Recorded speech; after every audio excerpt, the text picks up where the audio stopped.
No Iraani sees on režiimis kasvav lõhe, mis on nüüd viinud selleni, et Iraani president avalikult kinnitab, et ta ei kavatse tagasi astuda. Masoud Pezeshkian ütleb, et ta on täielikus kooskõlas Iraani sõjaväega ja jääb ametisse. See on vastus ühe kõrge vaimuliku väitele, et Pezeshkian on ähvardanud 28 korda tagasi astuda ning talle öeldi, et tema järgmine tagasiastumine võetakse vastu. Surve laieneb ka välisministrile Abbas Arachile, kuna parlamendi liikmed koguvad tõendeid võimaliku tagandamise jaoks. Karmiliinlased süüdistavad teda Washingtoniga läbirääkimiste pidamises relvarahu ajal ning hoiatavad, et nad on vastu igasugusele kokkuleppele, mis piiraks Iraani kontrolli oma territoriaalvette Hormuzi väina üle. Need vaidlused viitavad sellele, et võitlus Teheranis käib üha enam selle üle, kes kontrollib Iraani strateegiat ja keda süüdistatakse, kui see ebaõnnestub. Et arutada seda teemat põhjalikumalt, on meiega liitunud nüüd Mitra Yashni, organisatsiooni Iranian Americans for Liberty kultuuri- ja poliitikanõunik. Mitra, tore on sind meiega siin I24 Newsis tervitada. Kas president Pezeshkian on tõesti ohus, et teda sunnitakse ametist lahkuma või kasutavad konservatiivid neid tagasiastumise väiteid selleks, et avaldada talle survet ja sundida teda järgima nende strateegiat, mida nad praegu näha tahavad? Ma arvan, et see on palju suurem kui president Pezeshkian. Tegelik lugu on see, et võimu tasakaal Islamivabariigi sees on kõikuma löödud. Aastaid jäid sisemised konfliktid suuresti suletud uste taha, sest süsteem ise tundis end turvaliselt. Kuid pärast kulukat sõda, mille põhjustasid islamirevolutsiooni kaardiväe karmiliinilised poliitikad, on ellujäämine muutunud keskseks küsimuseks. Kui autoritaarne süsteem hakkab kartma omaenda tulevikku, tulevad need lõhed varem või hiljem avalikkuse ette. Pezeshkian ütleb siiski, et ta on täielikus kooskõlas sõjaväega, kuid on teateid, mis viitavad sellele, et tema valitsus on mõnest olulisest otsusest välja jäetud. Kes siis tegelikult juhib Iraani sõja- ja diplomaatilist poliitikat praegu? Islamliku vabariigi režiimi põhiseadus ütleb üht, kuid tegelik võim toimib hoopis teisiti.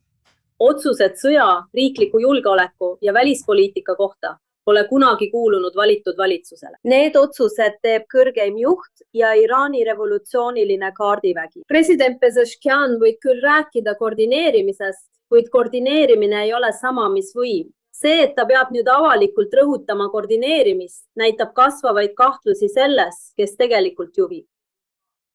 Seadusandjad ähvardavad samal ajal ka välisminister Abbas Arachi umbusaldada lihtsalt selle eest, et ta pidas relvarahu ajal läbirääkimisi. Kas see tähendab, et Iraani juhtkond on liiga lõhestunud, et kinnitada ükskõik millist kokkulepet, kui see peaks Washingtoniga sündima? Asi pole Arachis. Ta ei ole üldiselt iseseisev otsustaja. Tõeline probleem on selles, et fraktsioonid Islamivabariigi sees hakkavad üksteise vastu pöörduma. Kõva joone pooldajad toetasid poliitikat, mis viis Iraani sellesse kriisi. Nüüd, selle asemel, et vastutust võtta, püüavad nad süüd teistele veeretada. See on sageli see, mis juhtub, kui autoritaarsed süsteemid satuvad tõsise surve alla. Autoritaarsed režiimid näevad tavaliselt võidu korral ühtsed, kuid hakkavad üksteist süüdistama, kui läbikukkumist pole enam võimalik varjata. Sa ütled, et inimesed pöörduvad üksteise vastu. Pezeshkian ütleb, et sisemine ühtsus on praegu vajalik, et vältida välissekkumist, kuid siin me oleme 5 kuud selle sõja ja surve all. Kas Iraanis on mingitki ühtsustunnet? Ma ei usu, et valitsevas eliidis on tõelist ühtsust. Tegelikult arvan ma, et me näeme hoopis vastupidist. Iraanlaste seas, hoolimata erinevatest seisukohtadest sõja enda suhtes, on ühel teemal kasvav üksmeel. Nad tahavad selle korrumpeerunud autoritaarse ja kriise tekitava režiimi lõppu. Islamivabariigis aga annab ühtsus järele hirmule. Kuna režiim seisab silmitsi tugeva survega, püüab iga fraktsioon kaitsta omaenda poliitilist tulevikku. Kõva joone pooldajad süüdistavad niinimetatud mõõdukaid läbirääkimiste otsimises. Samal ajal, kui niinimetatud mõõdukad püüavad end radikaalidest distantseerida. Vastasseisulised poliitikad tegelikult ei võta kumbki pool vastutust nende kulude eest, mida nad on Iraani rahvale põhjustanud. Kui kaua suudab režiim sellele sisemisele survele vastu pidada?